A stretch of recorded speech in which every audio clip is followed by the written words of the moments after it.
At one point, the MC main character is like, forearms are my undoing, and I said mood. Because me too, bitch. This book surprised me in a lot of ways, primarily because I feel like it was described as either a fairy tale retelling or I thought it was young adult for some reason. It is not. It is horror. This is a horror book. Hi witches, welcome back to my channel. It's me, your local chaotic witch aunt, and today, can you two stop being heathens? And today, I am reviewing and kind of reacting to your witchy fiction recommendations. I've been a fiction reader for a while and I decided it's time to kind of head off. I'm gonna go through all of the books that I read either like within the past 2 months or before that you guys recommended to me. The kind of area that I wanted to do it is if it would had 2 or more recommendations from you guys. I read it. If not, I kind of shelved it. So if you don't see your book in here that you recommended to me, that's okay. Also, all of my full reviews will be posted on my bookish Instagram, which is at Vulpes Reads. That is where I'm going to post all my like book content, especially fiction. And whenever I make a video of this kind of stuff, you'll probably see me there. So I think there's a total of 1, 2, 3, 4, 5, 6 books that I read within the past like month, and then 2 other ones that were recommended but I had already read or started to read, and then I think there's like 1 in here that I read myself because it advertised it as such. So we're starting off with a book called The Scapegracers. This is by Hannah Abigail Clark. I think I had 3 or 4 recommendations for this book. I was told, and it was recommended to me as The Scapegracer. I advertised the craft but sapphic by a follower.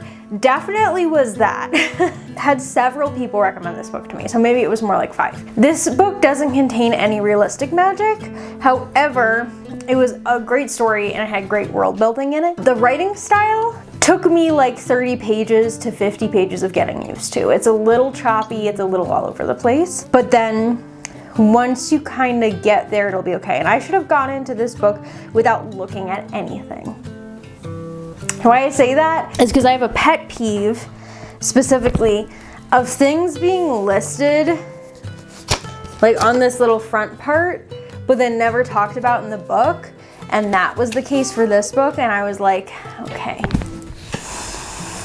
All right, I didn't like that. It was definitely entertaining and fun. This book was definitely part of a series because there were several things in the first book that I felt like weren't followed up at all, wasn't mentioned at all in the first book, clearly is setting it up for a second book. There was kind of an open ending, several plot lines that just kept going. And that kind of made me sad because I don't think I'm gonna pick up the second book for this.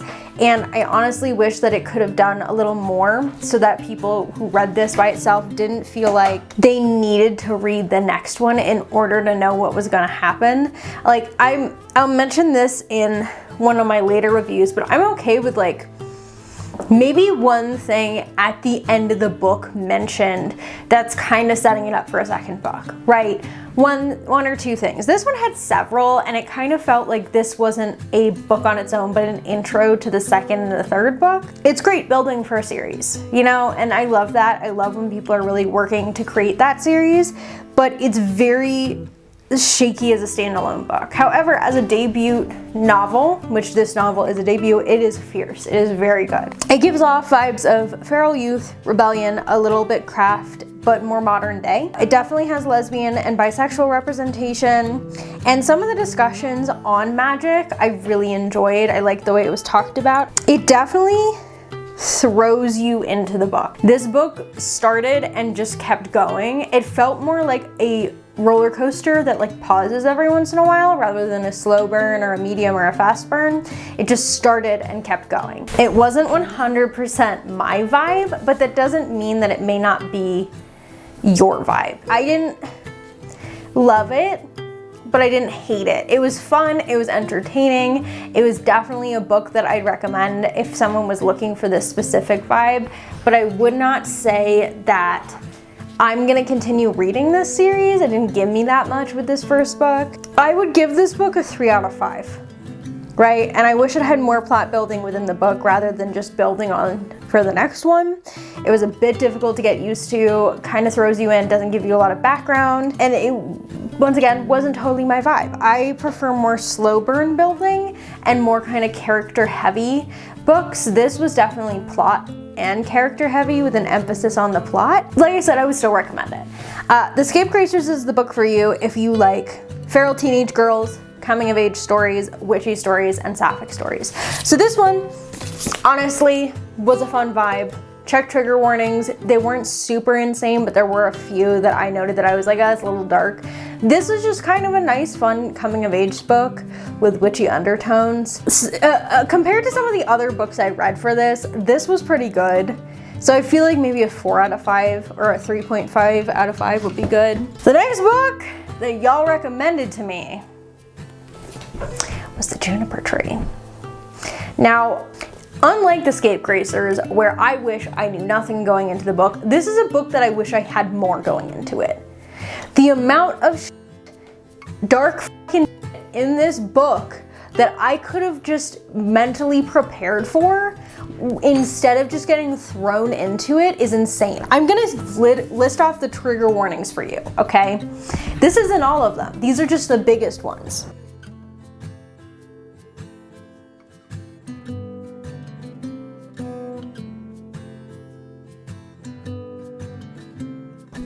Misogyny, child abuse, bestiality, descriptions of gore, sexual assault, cannibalism, violent thoughts, including ideas of harming oneself, ideas of suicide, ideas of mauling oneself. There's definitely vomit in here. Hi, Stinky. There's definitely verbal abuse in here too. Right, okay, and that wasn't all of them. I put more on my story graph review because I'm like, this is not all of it. But these were the ones that were like there, you know? This is touted as a retelling of The Juniper Tree, which is a Grimm's fairy tale. That's why I wish I had maybe looked this up or gone into this. I need to add another trigger warning, xenophobia. Like I said, I wish I had looked this up because it's based off of a Grimm's fairy tale. And if you know the Grimm's fairy tale, you know how dark it is. This is a dark book. There were parts that I had to put the book down, which doesn't usually happen to me. I immediately noticed that this is a loose retelling of The Juniper Tree. I did not recognize a lot in it from the original fairy tale past there being a juniper tree and something being buried there, okay? The original story is German, but this book takes place in a fictional Eastern European place. So here's the thing, and here's the other thing that it didn't annoy me, but it felt like there were a few background holes. So I know it never really, it says where we are, we know it's a fictional place, but throughout the book there are themes and things that are definitely exist in real life. So I don't understand if this is a semi-fictional place, but it has magic. So like,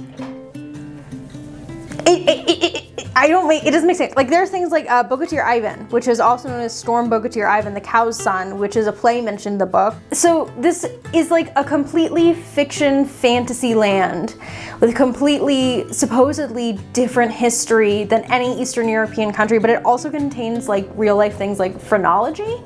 So I couldn't get past that for a lot of the book because it was super clearly like there was a group of people in this book that were like coded to be some form of minority or people of color that were heavily prejudiced against throughout the entirety of the book, including with things like phrenology. But also there wasn't enough like information for me to gather from this of like anything about the culture other than the fact that the dad is xenophobic. So I don't know, it felt like a plot point. I don't know, it was like, so you know when I read Neon Gods, I'm not comparing it, but I read Neon Gods and I got really upset because there were a lot of questions about the background, even though it was a smut book. I feel like this book has a similar issue with me. I don't understand where the f they are or what they're doing. I don't understand the magic systems. All we have is what she gives us. And while it's a decent amount, it doesn't feel like enough for me to understand certain things in the book. Like it doesn't tell me that much about the background characters or why certain things are placed in there, or certain phrenology. It doesn't say a lot, so I don't know. I felt like I could have been given a lot more information to build the world, because it seems like it's an important aspect, but not important enough to give me solid background information. I don't know if that makes any sense. This book surprised me in a lot of ways, primarily because I feel like it was described as either a fairy tale retelling or I thought it was young adult for some reason. It is not. It is horror. This is a horror book. I don't dislike horror, but I was, like I said, I wish I had known more going into it. Because there were certain parts where I'm like, oh, this is happening. It's definitely a dark, dark book. It's very upsetting, it's disturbing, and that is ultimately what keeps it in line with the Juniper Tree as a Grimm's fairy tale, is the fact that it's so dark and kind of horrifying. I honestly would say this book isn't for the faint of heart. I've read Andrew Joseph White, I've read Stephen Graham Jones. This book is haunting in a way that is more descriptive and makes your skin crawl, which I wonder if it's the point. I will also say there's a lot of nipple imagery in this book. I call Paradise Route the Bisexual BP book, this is the nipple book. Okay, this is the s***ing off nipples book, all right? I don't know what's going on there. I'm sure there's an underlying theme, but once again, I don't feel like I was given enough information for that. I know that the author calls the main character Marlin Chen, but I believe Marlin Chen, the way it's spelled, is a German name, and it should be pronounced Marlin Yen. This is the other thing, is some of these words are real words, but then got mispronounced by different people, or so I don't know if you guys are getting what I'm feeling, which is like, here's the plot and there's just holes in the plot. Like, if you want to call the main character Marlin Chen, that's also fine, but I do believe that Chen Yen is like a suffix in German. So it would make sense to pronounce it the way it is in German, because it's a German word, like a real life language word, not just something made up. Furthermore, I would also recommend not going into this book with zero knowledge of it. That's what I did, and I can't say it made my experience enjoyable.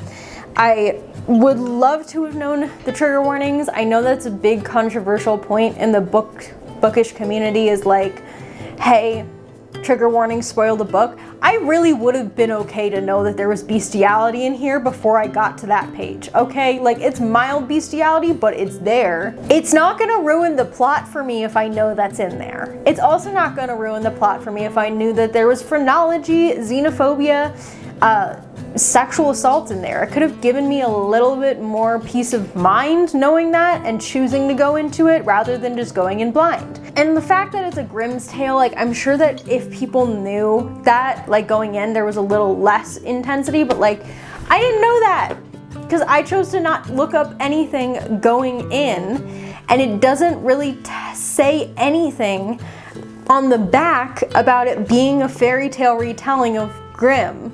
So yeah. And here's the thing, it sounds like I don't like the book. I think I do like the book, and that's why I have so many qualms with it, because I wanted it to be really fucking good. And it was really good to an extent, but there were certain things that I felt like I could get over in like the Scapegracers or maybe some other books because I didn't like them as much, but this one I'm being picky because I like the text. I don't know if that makes any sense. If you're an English major, you'll get that. You'll be like, yeah. Yeah, I didn't know what I was getting myself into. This book is for readers who don't shy away from gruesome details or darkness, especially in regards to trauma. Readers of Shirley Jackson, Andrew Joseph White, fans of Grimm fairy tales, and if you read the book just like home and loved it, you will also love this book. It's a bit more gory though. So 4 out of 5 maybe. I liked it more than the Scapegracers. I just wish I had been given more information going into it. Like, I wish I had given myself that information, or maybe just like a little trigger warning section at the beginning of the book, like right here. I would have had a great time. You know, I would have enjoyed this book more. Next book. The Very Secret Society of Irregular Witches. Whoever recommended this book to me, you are an angel, a goddess, a saint. This book got shelved on my favorites. I fucking adored this book. Did I expect that? No. I'm usually prejudiced against these covers. I've never read a book with this cover because I'm prejudiced against them, and I will say that openly. This book proved me wrong about books with these covers, about like this book in general. It is cozy. It is romantic, it has magic and witchcraft, and really full developed characters that act like adults. Like, they have issues, but they deal with them. In the way that Juniper Tree was dealing with trauma through the plot and really dark aspects of the book, this deals with it in a normal human way. I did not for a second think that this book would absolutely transport me and get me so stupid attached to every character. I am a lover of horror, gothic, dark academia, all things monstrous and terrible, and this book melted me. It comforted me. It made me enjoy life. Is it full of tropes? Yes. Is it a romance book? Yes. At one point, the MC main character is like, forearms are my undoing, and I said mood. Because me too, bitch. Me too. Heard. I am a slut for forearms. It's got found family, grumpy sunshine, quirky secondary characters, all in a cute little Norfolk college. Is it realistic? No. Is it a little spicy? Yes, but like spice, but for your heart. It was so difficult to find something to dislike about this book. It's diverse, it's intentional, it's cute, it's cozy, it did exactly what it set out to do. I ended up loving it. I didn't think I was gonna love it. I thought I was gonna get tired of it, but maybe if I haven't read the Juniper Tree before this, I would have found it a little sappy, but like, it was just the most comforting thing to read after the Juniper Tree. And I refuse to think that reading a different book before it would change my mind, because this has become one of my favorite books. There are two books in here that became my favorite books really quickly. This one and the next one. And so I just like, I'm not gonna give you a lot of information about this book because it's better to go in and just let yourself fall in love with the plot and the world and the surroundings and the characters. However, if you like Practical Magic, Kiki's Delivery Service, the Penderwick series, or anything along those lines, you will love this book. Next book. This is my second to last one that I read for recommendations. This is The Binding of Blue Mountain by Siggy Chambers. It is also self-published. It is gold. If Siggy Chambers isn't a folk practitioner, I'm a dead rat. They, at the very least, have people around them who do folk magic. Like, there's something in there. This is a folk magic book, folk magic fiction book, all right? It is literally the epitome of folk magic, but in a way that feels real. It takes place in a fictional town called Milton, which isn't really the Appalachians, but it's in the Appalachians in this book, which there's a little bit more myth and lore there that they explain in the book, so I'm not gonna spoil it. The book itself feels very inspired by the stories of Appalachia. The idea of ritual is so important in the book, and this mirrors real life, especially in folk magic. Spirits walk amongst the mountains, and the storytelling is immersive. This book was 300-ish pages. I finished it in 2 days. 2 days. I got hooked in the first 50 pages. I'm not gonna lie, I read the first few and I'm like, I don't think I'm gonna like this. And then I got to like 50 pages and I was like, holy f***, I'm in. The entire book relies on strangeness, but also magic, the idea of spirits, liminal worlds, and worlds beyond. There is something so entrancing about this storytelling. Siggy really spins us into the narrative of the binding of the mountain, which is the main kind of plot point. It's not hard to read. It's not overly flourished with the language or words, but the importance of the feelings of the main character and the magic we are kept looped into doesn't suffer because of that. The storytelling in this is what's really there. Like, I don't know how to explain it. It feels like I've been sat down in front of a campfire in a cottage and someone's telling me a story. I love it.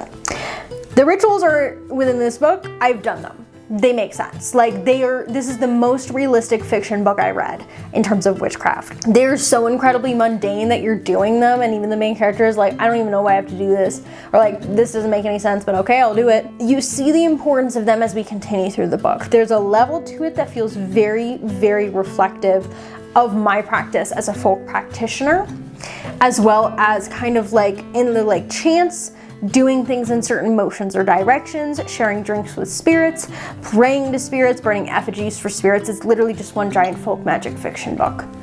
Of course, there are elements that are dramatized, but what I will say about this book is it doesn't feel that way. It doesn't feel unrealistic at any point. It feels like we're right there with the main character going along with her, and we're really experiencing it with her. It doesn't feel unrealistic when spirits are being described or seen, because it feels natural to the setting in the mountain itself and how it's described.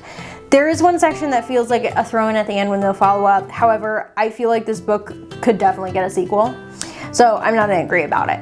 It just felt like similar, you know how I said with the Scapegracers there was 2 money plot points, there was like 1 in this book, and I was like, nice, let's go. We see lots of different types of spirits, creatures inspired by folklore, both helpful and harmful, and to me the explanation for their harm or the purposeful leaving out of the information about certain spirits feels realistic. It isn't said that they're bad or wrong or mean, just that it's in their nature to act that way. To be protective, confused, mercurial, when an outsider appears with no explanation, which I love. Realistic. It's not just about the storytelling, it's about the journey the main character goes on throughout the binding and the story itself. Someone said cozy horror on Goodreads for this book, and I 100% agree. It feels like grounded folk magic horror. I need more books like this in my life. It's not magical realism, but it's not too boring to not be exciting. It's not overdone. It's just there and it's good. It's fucking good. Another favorite book, another shelved favorite. If you like stories that center spirits, vengeful and non-vengeful, think Alatsui by Darcy Littlebadger. Folk horror, like The Only Good Indians by Stephen Graham Jones. Cozy stories like Before the Coffee Gets Cold. Books that feel like they contain whispers of legends and magic. This book is for you. There was a book I was gonna throw on this list that I decided against last minute. If you wanna read my review of The River Has Teeth, you can go to Volpez Reads and read it there. Next, A Lesson in Vengeance. This book is my secret history, okay? I fucking love this book. I don't know what sort of drug the author put in this, but oh my fucking God. It is so good. It is so good. And for what? What is this, a YA novel? Liar. This is for all ages. I'm gonna read this to my baby when it comes out the womb. I'm not pregnant, but you get what I mean. My notes I didn't finish because I was like, I just finished this one and I'm like, I'm gonna talk about it all the time. Firstly, super atmospheric, very much dark academia and sapphic in a realistic way, in like an actual way we get to see it. For the first half of the book, I love it because I'm not sure if the main character is going crazy or not. I love books like that where you're sitting there like, is this real? And then you doubt yourself, because I was like, no, it's real, but I don't know. And we don't know if the grief is manifesting something for her because she's grieving the death of her ex-girlfriend. And I love that because the important part of the book is that it's real to her, and that feels imperative to magic as a whole. So many quotes and sections I loved. I got my like dog ears. Don't judge me. I got my dog ear. It is ooey gooey cute without being cozy. It's haunted and corporeal and ghoulish without being horror. How is it not on the dark academia list everywhere? I don't f***ing know. It's dark academia. Maybe because it focuses on ghosts and grief and witches more than academia, but Ninth House I feel like has a similar vibe and less character development, and I've seen it as dark academia.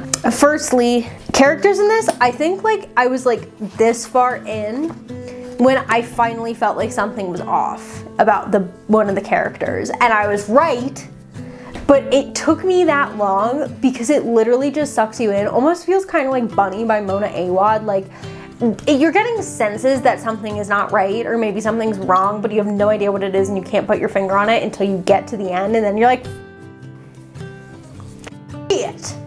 I love this because it's just secrets everywhere between multiple people, and you don't even know what the secrets are until the end, so you're just like, and then it ends and you're like, fuck. I want more. Okay, this book is giving, I know there was like some book like These Violent Delights that was about like 2 people who like were terrible people loving each other. This is another one. This is another one.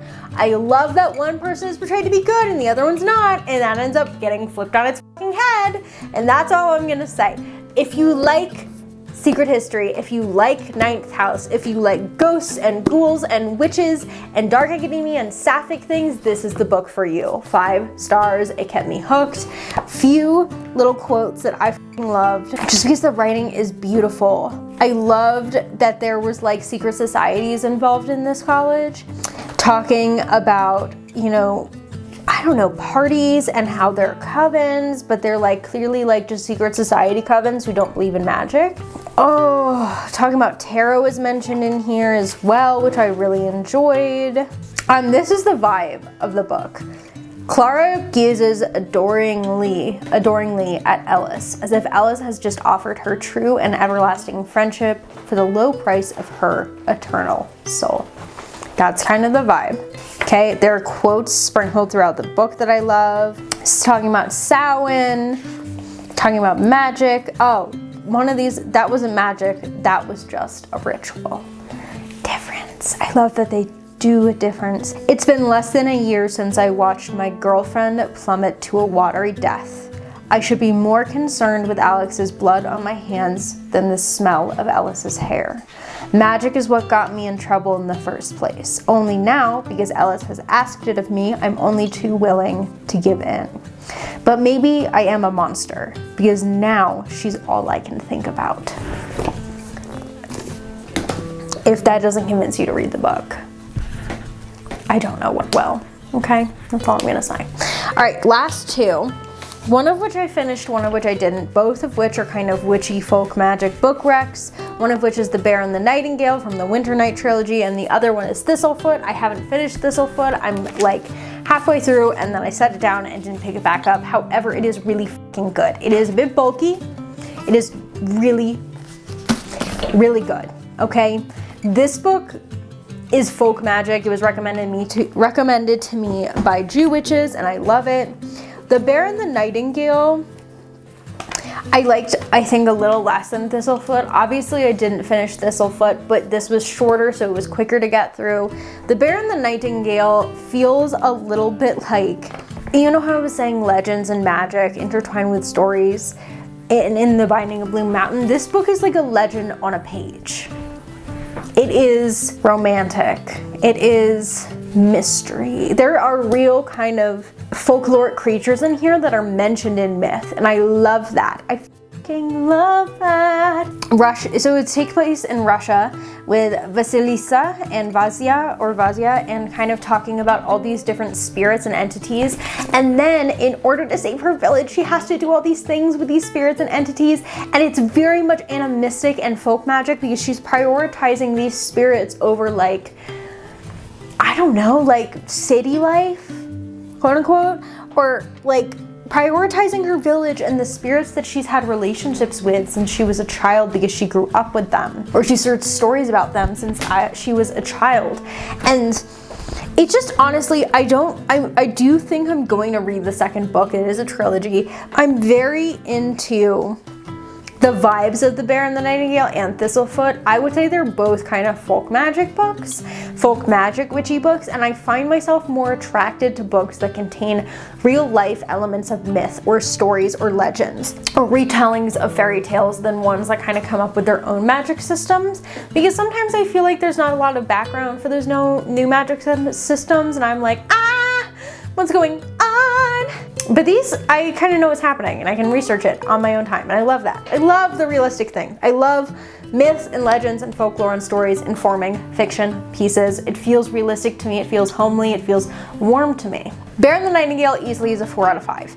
I don't remember a lot of it. I read it like a year ago, and I think that's the only reason I'm not giving it a 5 out of 5. To be fair, I don't remember a lot of my things, so I'll give it like a 5 out of 5. Why not?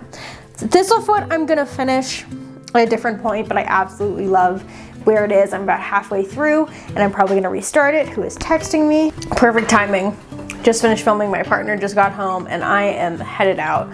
Thank you so much for watching. Remember to follow my bookish account at Vulpus Reads. If you want more videos like this, more fiction reads, more book reviews, please let me know in the comments. If not, totally okay. Don't forget to subscribe, turn the bell on if you want, and leave a comment and a like, but absolutely no pressure. I hope you have an amazing rest of your day.